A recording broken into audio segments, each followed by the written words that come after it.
Hey guys, welcome back. I'm the Metal Jesus, and today I'm going to do a video dedicated to my game room, specifically the side that is all about PC gaming, old DOS and Windows games. But, you know, I know all you console gamers out there are leaning towards like the stop button on this video, but I have two things to tell you before you skip this video and move on. And that is, one, a lot of these old games would be sort of the equivalent of today's collector's edition. For instance, here's Ultima IV. When a lot of these games came out, it was pretty standard for them to have a lot of really cool stuff like maps, trinkets, full manuals, a bunch of stuff like that. They're actually pretty cool and pretty interesting. Also, too, I know a lot of you console collectors out there will eventually run into old PC games like at pawn shops and thrift stores, and it might be kind of handy to know what you're looking for because, for instance, this game right here, if you were to sell it or trade it online, well, you could probably get that really rare Super Nintendo game you've been looking for. Something to think about.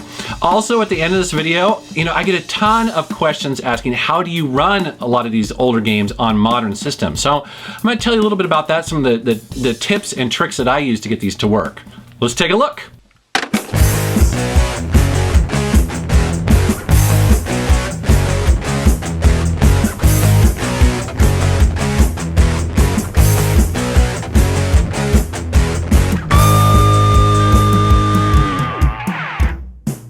All right, well, let me give you a quick overview of my game room.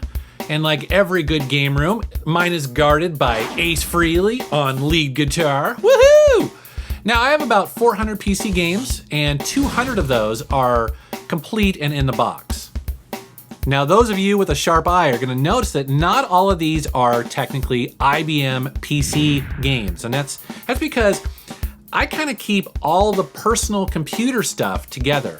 Because the manuals, the boxes, were all pretty much the same and just the discs were different. So you're gonna see stuff that's IBM, Commodore 64, Amiga, and much, much more, all lumped together. I collect everything from role-playing games, flight simulators, driving games, and first-person shooters from pretty much 1984 all the way up to the early 2000s. So that's an overview, but let's take a closer look at some of the specific games and collections. Right off the bat, let's start off with one of my favorite things in my collection, and that is Sam & Max Hit the Road. This is a great version of this classic adventure game. What's cool about it is that it comes with this custom-made CD holder. Dig deeper into the box and you find an official hint book, and underneath that is a coloring book. Yes, it comes with its very own Crime Stoppers coloring book. Here's a sealed copy of the shareware version of the original Duke Nukem 3D. And I also have this sealed copy of the Doom 2 screensaver. Kind of weird. Here are two silly adventure games by the company called Legend. Erik the Unready and Spellcasting 101 Sorcerers Get All the Girls. Not many people remember these games. Here's a really cool sealed copy of Darkseed. This was a horror graphic adventure, and it had art from H.R. Giger. Here's an add-on to Wolfenstein 3D, the classic first-person shooter called Spear of Destiny. Speaking of Wolfenstein, here's a newer version of that by id in this collectible metal tin, and inside the box comes this really cool patch, as well as a fold-out poster. One of my big long-term goals for collecting on the PC side was to try and get all of the SSI Gold Box games. These were groundbreaking role-playing games at the time. I remember playing Pools of Radiance to death. I love that game so much. Now, I believe there are 13 or 14 of these games total. Included in that list of 14 Gold Box games are the 2 Buck Rogers titles, and I've recently added those. Very happy about that. The Eye of the Beholder series was a favorite of mine growing up, and I'm really excited to have all 3 of them now in my collection. The Might and Magic series has been around for a long time, and there are lots of great titles in that, and I have a couple of them here. I will probably be adding more as time goes on. Having worked at Sierra in the mid-90s, you can probably guess that one of my favorite things is to collect big box, old school Sierra Online games, and I've got a bunch of them here. This is just a sample. However, collecting for Sierra can be pretty tricky because they were around for about 20 years and there are just hundreds of games out there, and lots of the games have different cover variants. This is probably one of the most unique boxes in PC games, especially for Sierra. Notice it's sealed, and it's kind of a puzzle box. It's really kind of weird, and this is for the original Gabriel Knight. Some of my favorite boxes were by a company called Rainbird. They made these beautiful boxes for these text adventures and other games that they released. Really sturdy, they hold up really well, and they look great. Eidos in the late 90s and early 2000s had a really distinctive box style, this trapezoid looking thing with this flap that would open up. And they released some great games, some of my favorites, the Thief series, and they also released the PC version of Final Fantasy VII. Speaking of Final Fantasy VII, this is a really cool version. It comes with this keyboard overlay, which is specific to Final Fantasy VII, very collectible. Also this materia mini guide here that came with the PC version, as well as a really nice player manual tucked away in the sleeve. This is definitely one of the jewels in my collection. Finally getting a copy of Grim Fandango in my collection was such a highlight recently, as well as the RPG Anachronics, and also one of my all-time favorite RPGs, Planescape Torment. The Jagged Alliance series is a really popular tactical RPG series, and here are the first two of them. Here are some jewels of my collection, the original System Shock and System Shock 2, as well as a big box version of Half-Life 2, all great games. Another one of my collecting goals is to try and get all of the Wing Commander games, and I gotta tell you, it's pretty tough. I mean, there are a ton of these. For the first two games, they released the special missions or the special operations expansion packs, essentially is what they are. And then of course you have Wing Commander 3 and 4 starring Mark Hamill and a bunch of other actors. These are great games. And just for fun, I'm gonna throw in Strike Commander, which was another pretty popular Chris Roberts game. Sticking with Wing Commander here, you also have to talk about the Privateer series. Here's the first Privateer. And now the second Privateer came in this amazing box. This is a really huge box. It's actually one of the largest boxes in my game collection. And inside it's packed full of stuff. Of course you have the CDs. Of course you've got your guides. This guide is huge, by the way. It's all sorts of information. Plus you've got this patch. A lot of these games have patches for some reason, but it's cool to own that. And also in here, I thought was kind of interesting is that there's an advertisement to get a bunch of flight sticks. Some of you might be wondering, what is Drunken Master Paul's favorite game? That is Crimson Skies on the PC. He loves this game. One of my all-time favorite adventure games, Full Throttle. So awesome. I love this game. If you haven't played it and you like adventure games with attitude, check it out.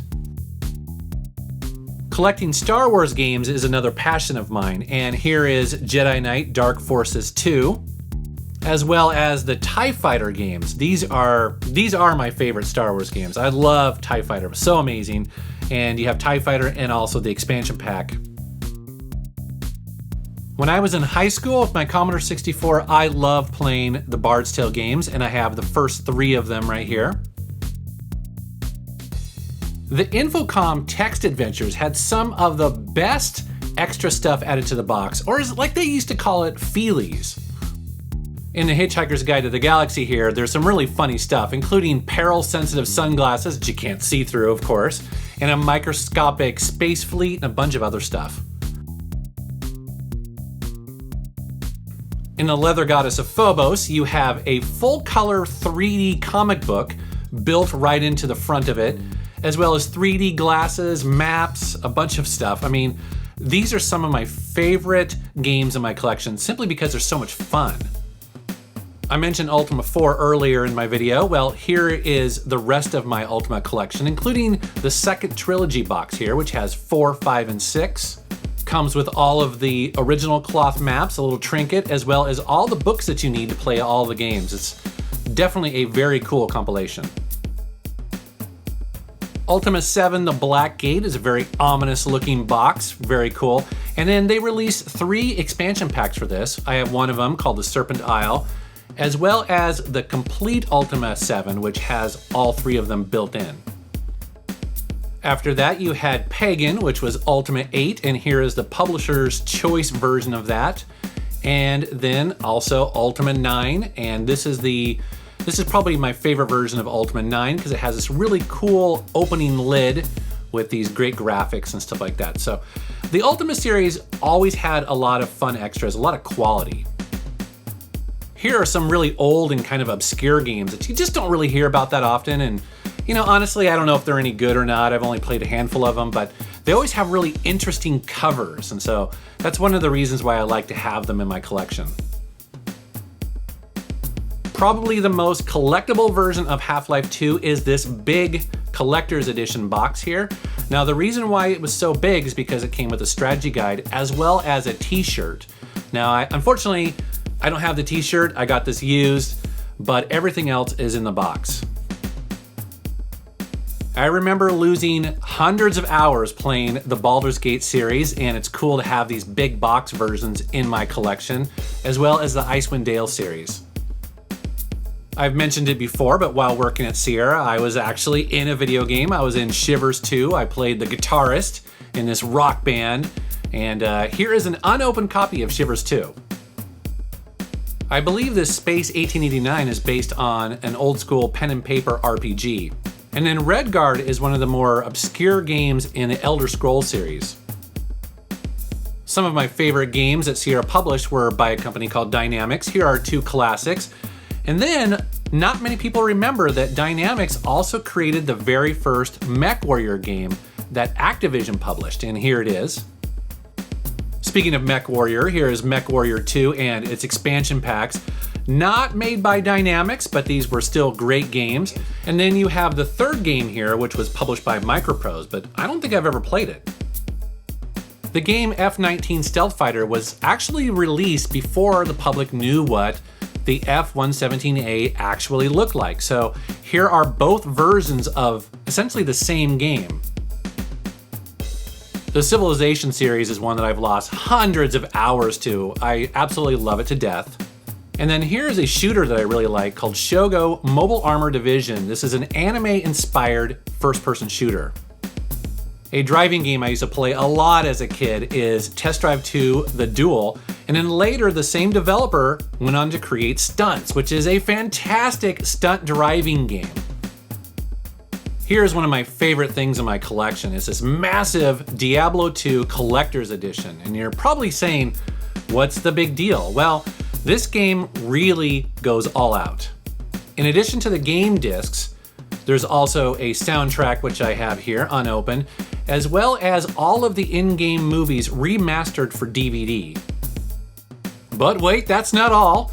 What makes this really special is that it comes with a special version of Diablo II Dungeons & Dragons for tabletop gaming. This was designed by Wizards of the Coast using real AD&D rules for this box. It includes a DM screen, character sheets, even tiles to build out your adventure, and dice. You're gonna need dice. I don't just have big box PC games, I also have a fairly large amount of the kind of slim down DVD size PC games. And you know, they're not my favorites. You know, I don't know what it is about the big box ones. They just seem so decadent. But these are a nice alternative, and they're certainly easier to store. And then finally, we're gonna take a look at all the games I keep in my CD binders. You know, looking at this, oh man, it's just painful to think that I used to own all of the big boxes for all of these games. But you know, I moved so much before I bought my house, and over time, when you move just crates and crates of these games, you just kind of justify getting rid of all that stuff and just keeping what you need. It's sad, but it happens. But now that my game room is settled, I think probably my long-term goal is to try to get most of these games back in my collection with their proper big boxes, you know, the manuals and all the little extra stuff, because I don't know, that's just the collector in me. So that's a quick look at my PC gaming collection, but you're probably wondering, how how do you run these old games on a new computer? Well, I have a bunch of solutions to this because it all depends on the game really and when it came out. So for instance, the easiest ones to run are the ones for DOS because there's a free utility called DOSBox that works on pretty much every operating system, old or new, and it emulates DOS really well. The challenge is that by itself, it kind of assumes that you have a working knowledge of configuring DOS, which is sort of a dying art. Now, I grew up supporting DOS, so I can configure it pretty easily and get a lot of these games working. As a matter of fact, I've never found one I couldn't run. But for most people, that's not really practical. And so there are front ends that you can get for DOSBox that will help greatly. And my favorite is actually on the Mac. So it's a program called Boxer. And what's amazing about it is it's a free app that you download. It includes DOSBox. And literally you drag and drop games to it to get them to run. 90% of the time, you won't configure anything. You just double click it and the game works. It's amazing.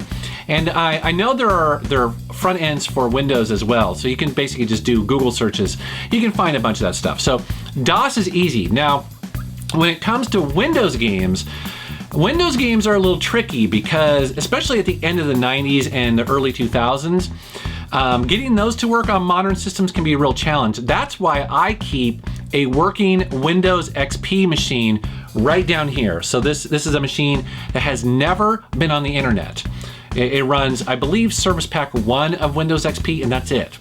And it runs a lot of those games flawlessly. As a matter of fact, often when you see a Windows game in one of my videos and you see gameplay footage, it's coming from that machine.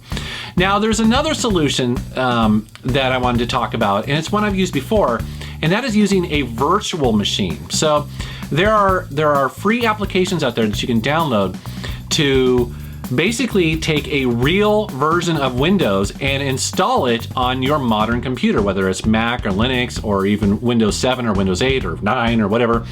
And then basically it installs your legit copy of Windows. And for the most part, actually, it'll run games just fine. The games don't know that they're running in a virtual machine. They don't know that they're running on a Mac or Linux or a new version of Windows. So it's an interesting option out there. It's a little bit technical and might be a little weird for some people to figure out if you're not used to doing that, but it's totally doable. Anyways, I hope you found this interesting. As always, I want to thank you for watching my channel. Let me know what you think of this game room tour, and thanks for subscribing. Take care.